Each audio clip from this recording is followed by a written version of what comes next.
Hey guys, it's Zach here, and welcome to Movie Night here on Pajama Theater. Tonight, we're going to be watching Legend, the 1985 fantasy film starring Tom Cruise, Mia Sara, and Tim Curry.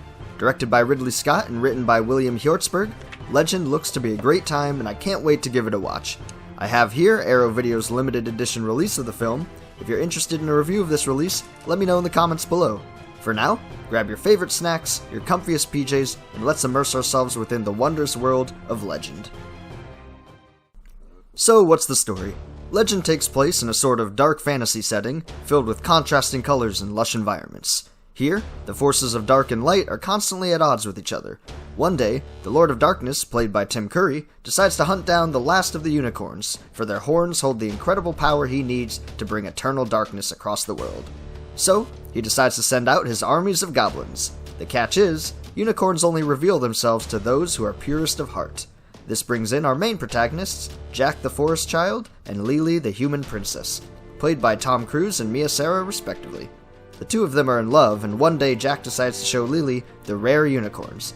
Despite Jack's warnings, Lily approaches the unicorns, allowing for the forces of darkness to sweep in and attack. With one unicorn down and the other vulnerable, the two must team up with a ragtag group of fae folk in order to save the unicorns and defeat the Lord of Darkness. This film didn't do too hot at the box office, but has grown a cult following ever since. It was slammed for being nothing but empty eye candy, but I think there's much more to it than that. People nowadays seem to be drawn to the campiness of the film, and I have to say, I really enjoyed it too in this regard. So what do I think of the film? Well, the plot is pretty basic, but if you've come for a coherent script, look elsewhere. The writing in this film is atrocious in a critical sense, from random or even contradicting dialogue to scenes, events, and even characters that seem to appear out of nowhere without reason or explanation. I watched the theatrical cut of the film, and from what I understand, the director's cut adds about 20 minutes to the runtime, so perhaps that version is a bit more concise. But I digress. This film is much more than its bumbling script. It features gorgeous sets, incredible makeup, and has this charming stage play quality to it. I felt like I was having a fairy tale fever dream fueled by psychedelics and glitter. The costumes and makeup are fantastical, the environments are lush and colorful, and the music is that of a dreamlike state. The theatrical cut uses the soundtrack by Tangerine Dream, and I think their music definitely adds to the charm. If you can turn off your brain and just let the journey soak in, this film is actually an incredibly fun adventure.